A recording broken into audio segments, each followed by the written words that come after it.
Assalamualaikum warahmatullahi wabarakatuh. Apa kabar anak-anak? Semoga kalian semua dalam keadaan sehat walafiat dan senantiasa ada dalam lindungan Allah Subhanahu wa taala. Amin ya rabbal alamin. Anak-anak, pertemuan kali ini Ibu akan membahas tentang tema 7 ya. Kepemimpinan, subtema 1, pemimpin di sekitarku, muatan ilmu pengetahuan alam. Akan tetapi sebelum kita mulai belajar, mari kita berdoa dulu ya. Kita berdoa dulu, semoga kita mendapatkan kelancaran di dalam pembelajaran ini dan juga mendapatkan ilmu yang bermanfaat. Anak-anak, pada pembelajaran kali ini kita akan membahas tentang perbandingan fisik sebelum, saat, dan setelah pubertas. Kita tahu bahwa manusia mengalami pertumbuhan, ya. Manusia mengalami pertumbuhan dari mulai masa anak-anak, remaja atau pubertas, dan masa dewasa. Nah, yang akan kita bahas di sini adalah ketika masa anak-anak sebelum pubertas, masa remaja saat pubertas, dan masa dewasa setelah pubertas. Kita lihat pada masa anak-anak. Perkembangan tubuh masa ini memungkinkan anak-anak untuk bisa membaca, berhitung, memiliki rasa sedih dan malu, serta dapat melakukan pekerjaan yang ringan. Jadi pada masa ini, masa anak-anak ini, sekitar usia 1 sampai misalnya berapa tahun, 2 tahun sampai sekitar 8 tahunan lah ya. Ini perkembangan tubuhnya pada masa ini sudah bisa membaca, berhitung, memiliki rasa sedih dan malu, dan dapat mengerjakan pekerjaan yang ringan. Tentunya pekerjaan ini dalam melakukannya senantiasa didampingi oleh orang tua, ya, masih didampingi oleh orang tua. Kemudian pada masa remaja, pada masa remaja saat pubertas sudah ditandai dengan adanya perubahan fisik, pola pikir, dan matangnya organ reproduksi.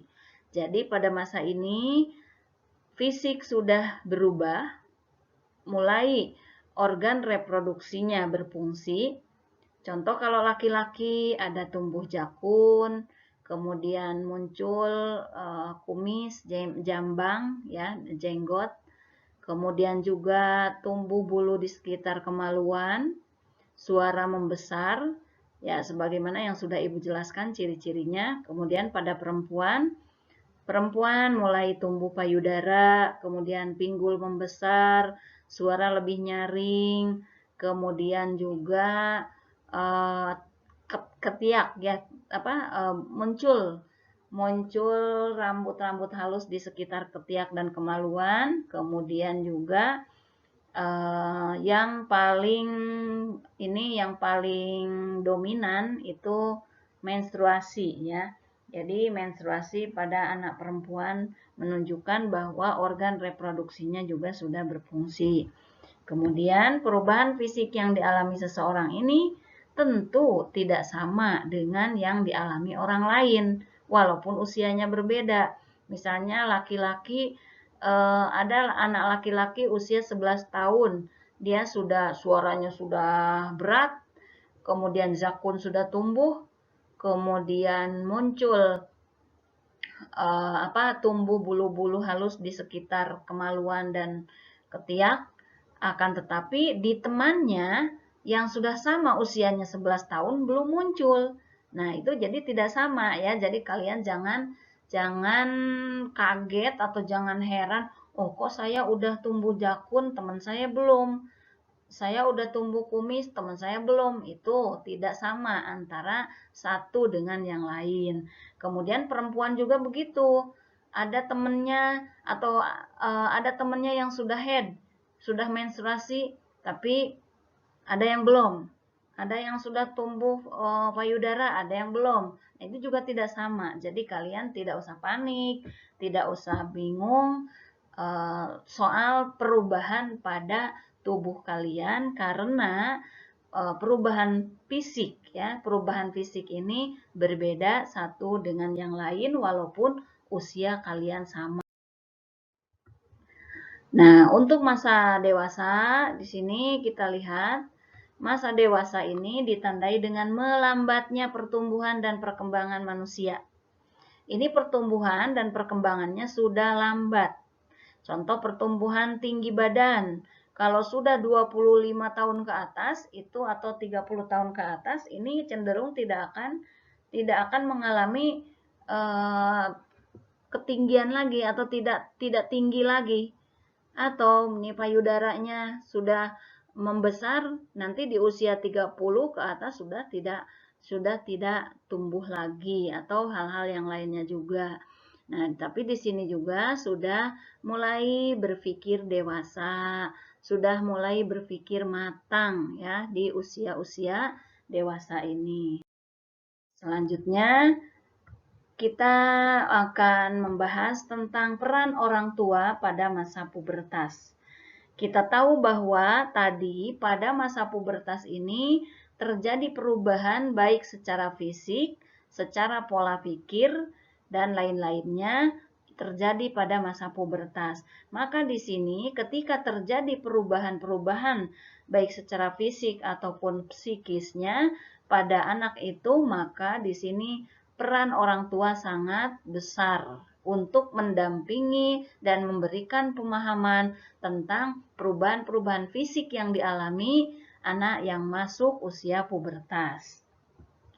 Nah, contohnya di sini harus selalu mengajak anak untuk berkomunikasi, mengajak anak untuk bertukar pikiran ketika anak tersebut sudah masuk usia pubertas. Mendampinginya juga baik itu ketika dia belajar atau ketika melakukan aktivitas yang ada hubungannya dengan usia pubertas.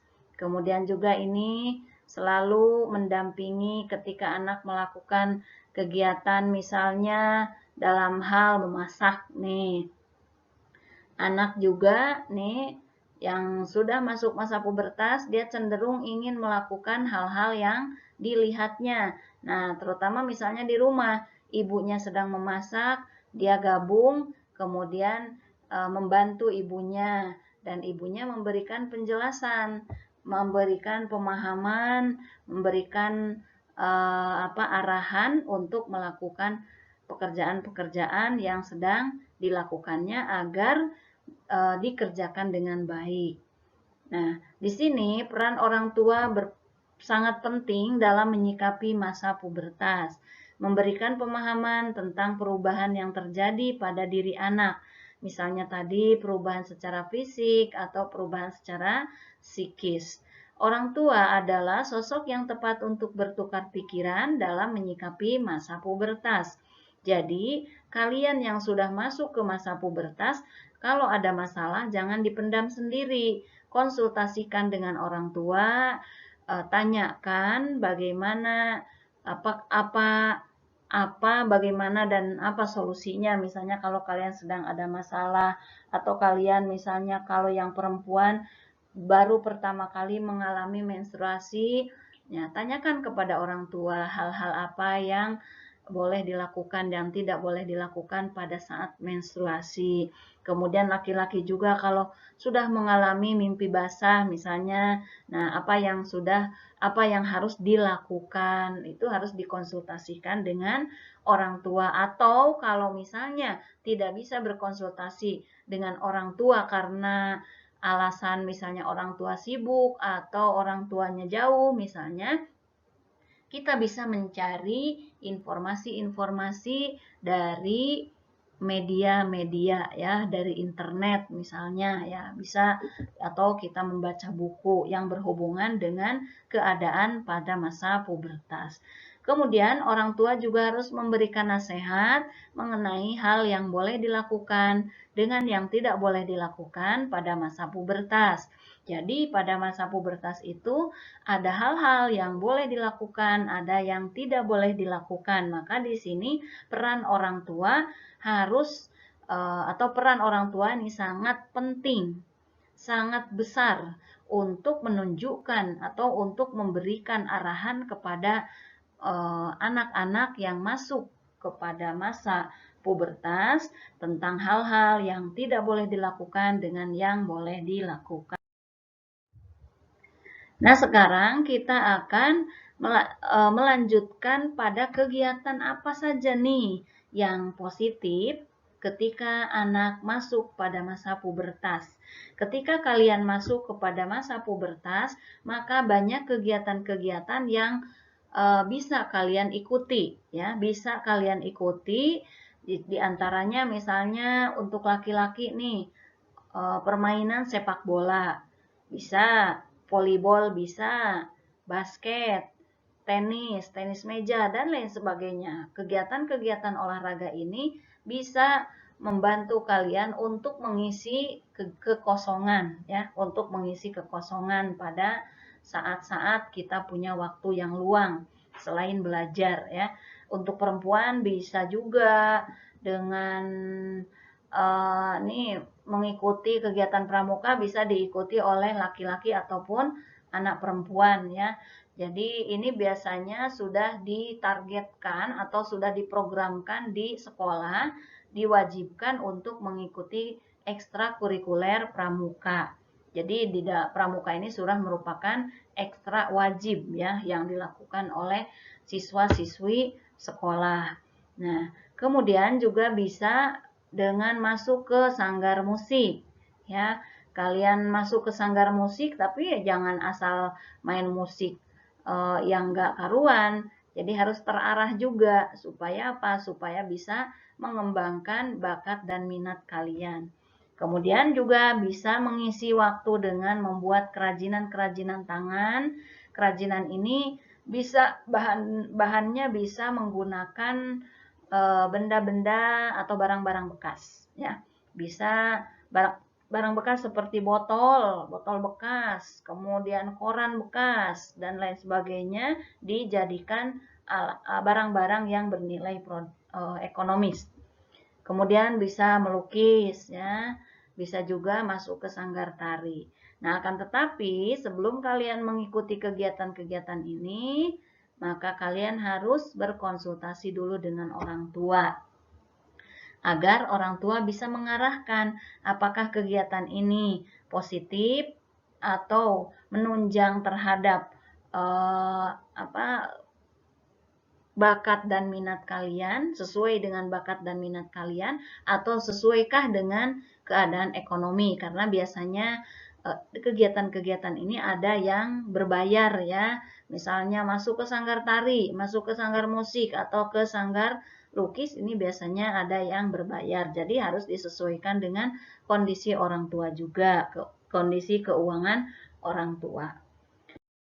Nah, anak-anak, kegiatan positif tadi bukan hanya di luar, tapi di dalam rumah juga bisa dilakukan dengan membantu orang tua.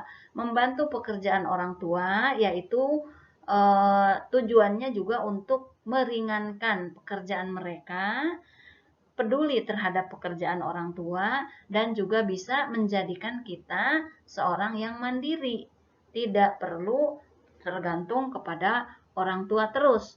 Misalnya nih di rumah kalian membantu orang tua mencuci piring, bukan hanya anak perempuan tapi laki-laki juga bisa. Kemudian membersihkan rumah, bukan hanya perempuan, laki-laki juga bisa. Selanjutnya ini kalian melihat ayahnya sedang mencuci mobil, kalian bisa membantu ayahnya mencuci mobil. Nah, ini kegiatan-kegiatan yang bisa kita lakukan, baik itu di luar rumah ataupun di dalam rumah.